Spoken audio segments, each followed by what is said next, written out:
आज जे मुंबईला या जरंग्यामुळे जे भोगावं लागत आहे, या मुंबईचे बिझनेसमॅन असो किंवा कष्टकरी असो, या मुंबईतले जे नागरिक आहेत यांना जे आज भोगावं लागत आहे, या जरंग्यामुळे भोगावं लागत आहे, याची काय दानत आहे? याला वाटलं का हे अंतराली आहे म्हणून? इथे जरंग्या तुझी काही चालणार नाही. लक्षात घे, हे संविधानाचं राज्य आहे, संविधानाच्या नुसारच मिळणार. हे असं आरक्षण मागतो किंवा देशी पाजून आणून इथे जर का प्रीपेड करून सगळं चालवतो म्हणलं तर जरंग्या हे चालणार नाही. लक्षात ठेवायचं, इथे दादागिरी जमणार नाही. दादागिरी इथे चालू शकत नाही. हे कायद्याचं राज्य आहे. काय बोलतोस तू? तुझ्या जिभेला हाड आहे का जरंग्या? कधी मुख्यमंत्र्यांची आई काढतोस? चित्रा वाघ सारख्या एका सन्माननीय एवढ्या मोठ्या नेत्याला तू खालच्या स्तरावर बोलतोस? लायकी आहे का तुझी? आता मला तर शरद पवारांच्या राजकारणाबद्दल काही बोलायचंच नाही. मला तर असं वाटतं की त्यातल्या करणीचं फळ आहे की काय? रसद पुरवसाल त्याच्यामुळे घडलं की काय? सन्माननीय ताई आहेत आमच्या, सुप्रिया ताई, मी त्यांचा रिस्पेक्टच करते, परंतु माझ्या एसटीतले 124 बांधव जे रोज मृत्युमुखी पडत होते 6 महिने, त्यावेळेस माझ्या ताईला जाग नाही आली. माझ्या एसटीतले कष्टकरी जे मृत्यू पडत होते त्यांना भेटण्यासाठी ताईचा पाय आझाद मैदानात नाही आला. परंतु आज या देशी पाजून आणलेल्या या जरंग्याला भेटण्यासाठी ताई तुमचे पाऊल कसे वळाले? भेटले ना तुम्हाला ते कर्माचे फळं? फेकल्या ना तुमच्या अंगावर बाटला? उष्ट्या पाण्याच्या बाटला फेकून तुमचं तिथं स्वागत झालेलं आहे. ताई लक्षात घ्या, आता तरी मला वाटतं सुधरा आणि या ज्या जरंग्याला आहे त्याची लायकी दाखवून द्या. विनाकारण माझ्या गोरगरीब, माझ्या सर्वसामान्य, माझ्या लाडक्या मराठा भावांना दिशाभूल करू नका रे. माझे ते ओरिजिनल लाडके अभ्यासू माझे मराठा भाऊ इथे नाहीच दिसत आहेत मला. हे कुठली तरी गंगा वाहते इथे उलटी. काय तुम्ही या लोकांना, मी म्हणते चपट्या पाजून आंदोलनं केली जात नाही. एसटीचं आंदोलन, एक अमेरिकेमध्ये सुद्धा त्या आंदोलनाची चर्चा झालेली आहे. हे काय आंदोलन आहे? ते कोणती दादागिरी आहे? वाटेल ते बोलायचं, गांडबुली म्हणायचं? अरे लाज वाटते का तुला जरंग्या? त्या आंदोलनामध्ये बहिणी आहेत, आविवा आहेत, मुली आहेत, एवढे मोठे माझे लोक आहेत, तिथे आलेली जनता आहे, त्यांच्यासमोर असं घाणेरडं बोलतो? लाज वाटायला पाहिजे. जरंग्या हे चालणार नाही. हे जे आहे हे आंदोलन आहे, हे आंदोलन नाहीच आहे. हे प्रीपेड कार्यक्रम चाललेला आहे, पेड कार्यक्रम चाललेला आहे. शरद पवार पाठवलं होतं ना लेकीला, लेक आली होती ना का?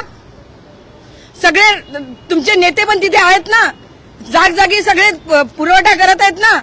मग काय झालं? कोणता रिस्पेक्ट मिळाला?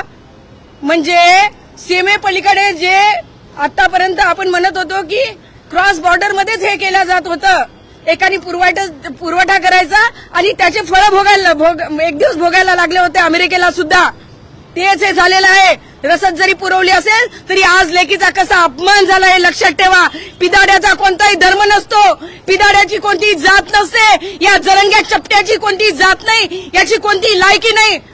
हा जरंग्या फक्त एका उद्देशाने, एका पॉलिटिकल मोटिवेटर होऊन इथे आलेला आहे, याची चलणार नाही. जरंग्या ताबडतोब आझाद मैदान खाली करायचं, हे खपून घेतलं जाणार नाही. माझा इशारा आहे तुला. सर आपण काय सांग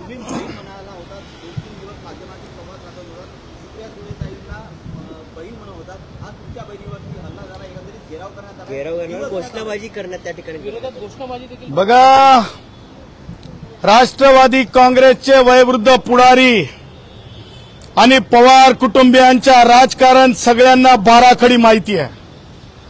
परंतु एक शेतकरी पुत्र असल्यामुळं, एका शेतकरी कष्टकऱ्यांचा मुलगा असल्यामुळं मी सांगतो, जे पेरलेलं असतंय तेच उगवत असतंय. जो बाप के कर्म है, जो बाप के कर्म है वो बेटी ने भुगतना नहीं चाहिए. शरद पवारांच्या बाबतीत तिथे सुप्रियाताईंवर जेव्हा उष्ट्या पिलेल्या पाण्याच्या बॉटल त्यांच्या गाडीवर फेकल्या जात होत्या, तेव्हा काही माध्यमं दाखवत होती की शरद पवारांनी सत्यानाश केला मराठ्यांचा. हे सगळं काही केवळ लोक विसरून जातात असं नाही. कारण लक्षात ठेवा, शरद पवारांच्या बाबतीत सांगताना काही महत्वाच्या गोष्टी, गोंडगोवारींच्या बाबतीत जे घडलं होतं ते सुद्धा तेवढंच निंदनीय होतं, ते सुद्धा तेवढंच गंभीर होतं. आणि सांगायचं तात्पर्य आज जे घडलेलं आहे म्हणजे संसद रत्न सुप्रिया ताईंसोबत गुणरत्न ताई पहिला माणूस आहे की कोणी सुद्धा कोणत्या महिलेवर ज्या प्रकारे तुमच्या गाड्यांवर उलट्या काय म्हणतो त्याला उष्ट्या बॉटल फेकल्या तशा फेकल्या जाऊ नये. कारण लोकशाहीमध्ये डेमोक्रेसीमध्ये चर्चा व्हावी. लोकशाहीमध्ये डेमोक्रेसीमध्ये पोलिसांच्या वर्दीला जाऊन धरणं, डोके फोडणं हे जर अंतर्वली सराटीपासूनच जर तुमच्या पक्षानं विचार केला असता की योग्य भूमिका घेतली पाहिजे. एकीकडे शरद पवारांचं तुम्हाला आताही दाखवू शकतो पुरावा की ते म्हणत होते की मराठा आरक्षण का मिळू शकत नाही, परंतु आज मात्र शरद पवार बोलायला लागले की संविधानामध्ये कसा बदल केला जाऊ शकतो. हे शरद पवार सत्तेत होते तेव्हा शरद पवारांना सुचत नव्हतं का? त्याच्यामुळे जे काही शरद पवार आज बोलतात, जे काही उद्धव आज बोलतात, ह्या सगळ्या गोष्टी ज्या आहेत अत्यंत गलिच्छ घाणेरड्या राजकारणाचा भाग आहे. आज आपण बघितलं असेल राज ठाकरेला सुद्धा सोडलेलं नाही जरंगेनं. आज राज ठाकरेच्या लोकांची काय भूमिका आहे? जरंगेने आज राज ठाकरेंना सुद्धा घालून पाडून बोलला. जरंगे दोन मंत्र्यांना म्हणजे राणेसारख्या नितेश राणेसारख्या मंत्र्यांना चुचुंद्री म्हणला जरंगे. काय उत्तर आहे मला सांगा? सन्माननीय संविधानिक पदावर असलेल्या मंत्र्यांना चुचुंद्री म्हणू शकतो का कोणी? याची दखल सभापती घेणार आहेत की नाही? याची दखल माननीय राज्यपाल घेणार आहेत की नाही? याची दखल आझाद मैदानाचा पोलीस स्टेशनचे सिनियर इन्स्पेक्टरनी घेतली पाहिजे, गुन्हा दाखल केला पाहिजे. चंद्रकांत दादा पाटील बद्दल तर अत्यंत खालच्या दर्जाचं बोलले. बघा, लोकप्रतिनिधी कुणी असो, परंतु आपण लोकांसाठी काम करतो असं दर्शवून लायसन्स घेतलेलं नाही, लायसन्स मिळवलेलं नाही.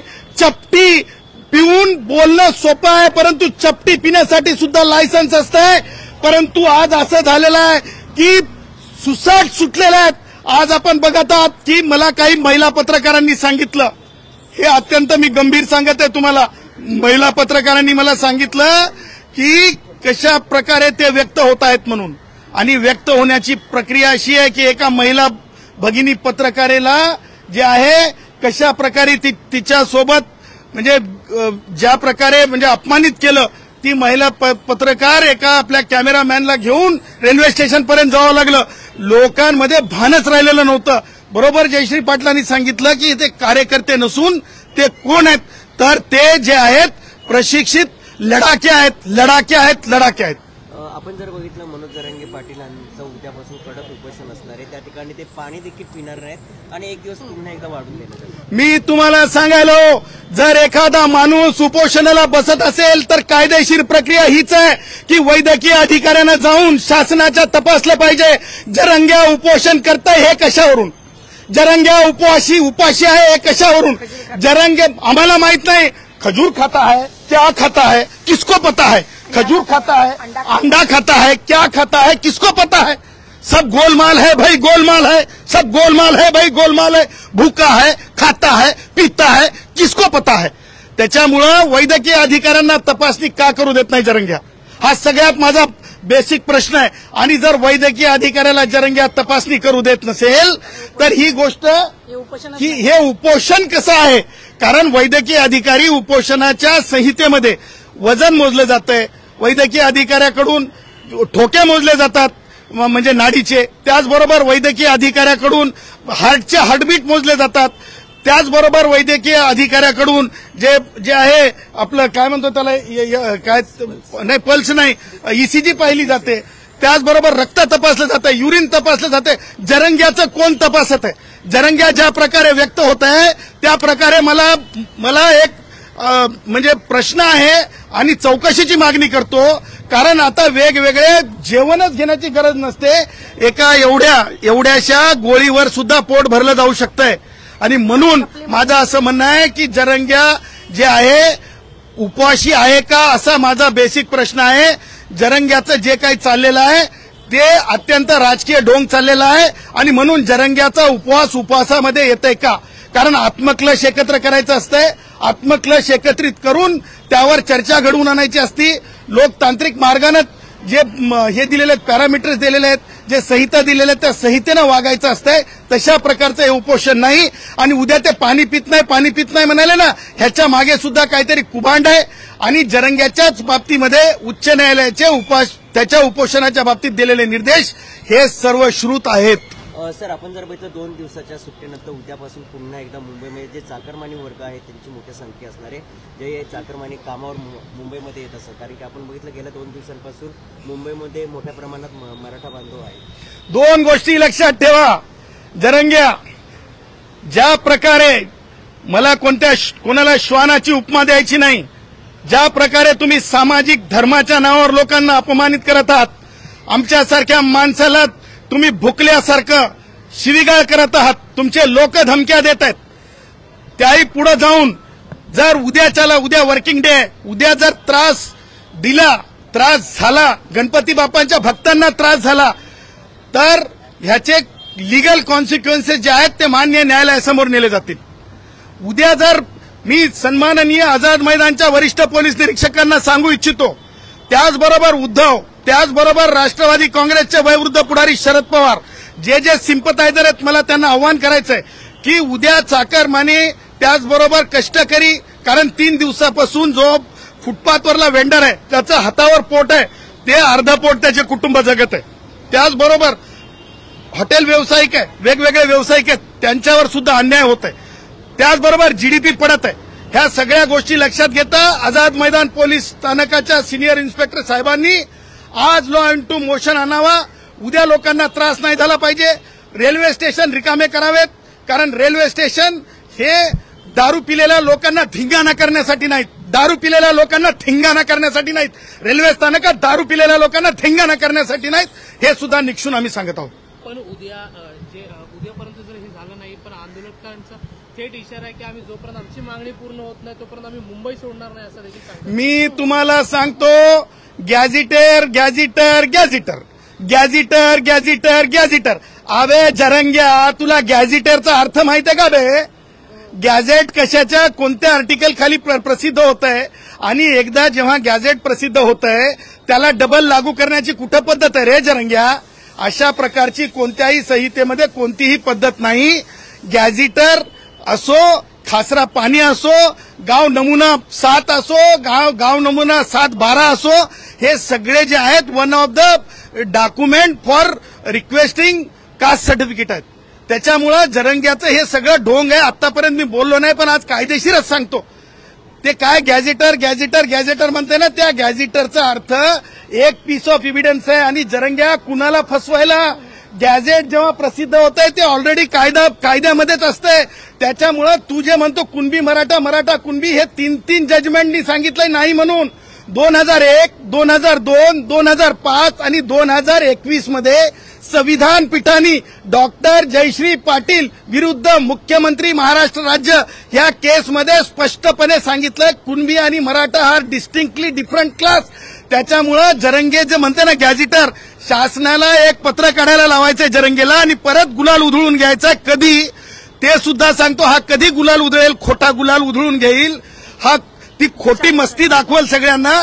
जेव्हा याला समजेल की आता ह्या जे याचे सिंपथायझर आहेत, फॉलोअर आहेत, याला पेड करणारे आहेत, याला चालवणारे म्हणतील की आता आमचं बस झालं, आम्हाला तुला चालवायचं नाही, त्याच्यासाठी याने गॅझिटर चाललंय. गॅझिटरच्या आधारे मागासले पण डिक्लेअर होत नाही आणि मागासलं ठरत नाही.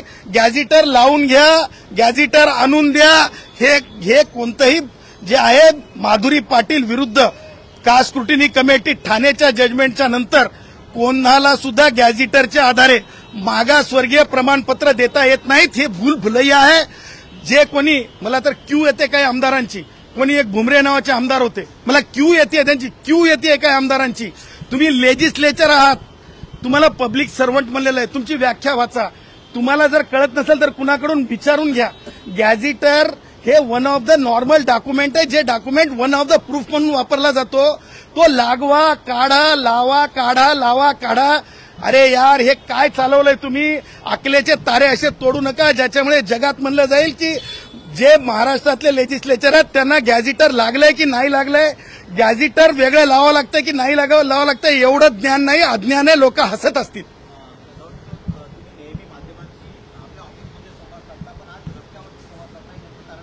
त्याचं कारण असं आहे, भाई जो भी बोलता है डंके की चोट पे बोलते हैं, जो भी बोलता है डंके की चोट पे बोलते हैं. बम्बई पे वही बम्बई उसी को प्यार करती है जो डट के बम्बई वाले लोगों के लिए खड़े होता है. बघा, लक्षात ठेवा, आज गणपती बाप्पाचा उत्सव आहे. आज तुम्हाला सांगतो रोडावलेली गर्दी आहे, म्हणजे लालबागच्या राजाला जगातून लोक येतात. लोकांनी तिकीट कॅन्सल केलेत फ्लाईटचे, लोक येत नाहीयेत. जगातून सांगत आहेत. ही जिम्मेदारी जर कुणाची दुसऱ्याची नसेल तर भारतीय संविधानामध्ये राईट टू रिलीजन आहे. राईट टू रिलीजनवर आज गदा आलेली आहे. आणि म्हणून आम्ही ठरवलं की जे कोणी भुकत आहेत ना, सदावते घरात आहे, जयश्री पाटील घरात आहे, ए भाई लो, हम कौन से खानदान से तुम्हें पता नहीं, हम डाकू के खानदान से है, हमें कोई खौफ नहीं. हम जहां भी जाते हैं अपनी बनाते हैं और अपने हिसाब से कानूनी राज करते हैं. इसीलिए हमें कहते हैं एक गुणरत्न एक लाख गुणरत्न कहते हैं. हम पवार फैमिली वाले नहीं हैं जो तुमरे झूठे बॉटल ले जाए. हम वो फैमिली वाले हैं, भारत का संविधान दिमाग में भी रखते हैं और कानून के सामने अर्जी करने के लिए पेन में ताकत भी रखते हैं. हम वो लोग नहीं हैं जो गंदी गंदी गालियां देके मां बहनों को, महिलाओं को प्रताड़ित करते हैं, अपमानित करते हैं, भाषा के नाम पे लोगों को तोड़ने की कोशिश करते हैं. हम वो हैं जो भारत के संविधान को सर्वश्रेष्ठ समझते हैं, प्रभु श्री राम के विचारों को सर्वश्रेष्ठ समझते हैं, पंडित नथुराम जी गोडसे जी के विचारों को सर्वश्रेष्ठ समझते हैं. उन लोगों में से हम हैं. सर, एक शेवटचा प्रश्न आहे की कुणबी समाज जे आहेत मराठी, त्यावर आता उच्च न्यायालयाने आणि सर्वोच्च न्यायालयाने नकार दिला आहे, अशी माहिती समोर. बरोबर आहे. 2001ला, 2002ला, 2005ला आणि 2021ला स्पष्टपणे कुणबी मराठा एक आहे असं डिस्टिंक्टली वेगळे आहेत म्हणून सांगितलेलं आहे. एक दुसरे तुम्ही विचारलेला महत्वाचाच प्रश्न म्हणून की गॅझेटर नावाची वस्तू गॅझेट म्हणून पब्लिश झाल्यानं तिचं अस्तित्व गॅझेट म्हणूनच असते. त्या आधारे कोणतंही सामाजिक मागासलेपण दिलं जाणार नाही. त्या आधारे कुणबी मागास आहेत असं लिहिलं जाणार नाही, कारण क्षेत्रीय मागासले क्षेत्र भाग जो असतो त्याच्यातलं मागासलेपण लागत असते आणि ते मागासलेपण सरसकट लावता येत नाही. तशा प्रकारचा भारतात कायदा नाही, भारताचं संविधान तशा प्रकारची मान्यता देत नाही. त्याच्यामुळे गॅझेटर लागू करा, गॅझेटर लागू करा हे ढोंग आहे. गॅझेटर लागू करा, गॅझेटर लागू करा हे application, loss of application of mind आहे. गॅझेटर लागू करा, गॅझेटर लागू करा हे निर्बुद्धपणाची मागणी आहे. गॅझेटर लागू करा, गॅझेटर लागू करा ही पॉलिटिकली मोटिवेटेड, लोकांना गुमराह करून, लोक एकत्र आणून, लोकांना देशीबाज करून, लोकांना देशी बॉईज करून, लोकांच्या घरावर व्यसनाधीनता आणून, लोकांच्या कुटुंबातले लेकरं मरेपर्यंत चुकीच्या ठिकाणी न्यायचे, बेकायदा ठिकाणी न्यायचे, रोडवर सोडून द्यायचे, स्वतः मात्र कूलर लावायचा, कूलरवर उपोषण दाखवायचं, माय बहिणी माईक हातात घेऊन करायचं. हे गॅझेटरचा अर्थ नाही. गॅझेटरचा अर्थ एक one of the piece of document आहे. त्याच्या आधारे कुणीही मागास ठरणार नाही आणि त्या आधारे कोणालाही मागास प्रमाणपत्र देता येणार नाही. कुणबी म्हणून देता येणार नाही.